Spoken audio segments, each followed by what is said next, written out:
Hurrengo urtean, 2019an, gure udalerriak 100 urte betetzen ditu.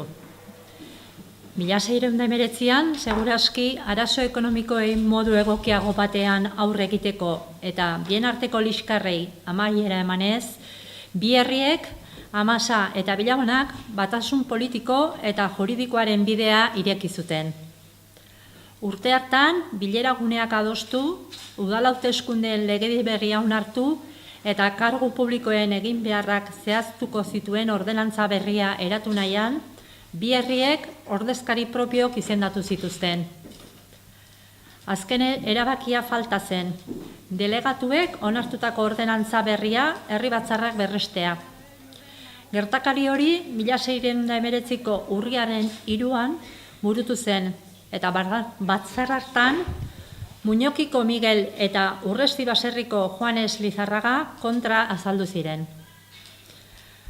Hau izan zen udalerri bateratuaren hasiera eta guk egungo udal ordezkarik gisa gure historiaren fetxa garrantzitsu honi parada berezi bat eskaini nahi diogu.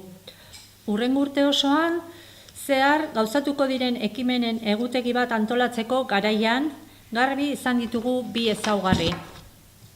Lehenik, ekitaldi programa parte hartzailea izan behar duela, eta bigarrenik, bi arlo bereiztu behar direla. Arlo instituzionala eta arlo herrikoia. Garbi izan dugu beraz, urte hurren hau ez dela udalarena soilik, herritar guztiena baizik. Arlo instituzionalean antolatuko diren ekintzak erabaki eta abian jartzeko lan talde bat eratuko dugu alderdi politiko guztien parte hartzearekin. Arlo herrikoian berriz, Amasa eta Bilabonako kirol eta kultur eragile guztien beste lan talde iraunkor bat osatzeko asmotan gaude. Urte amaierako ekintza egutegi bat aurkeztu.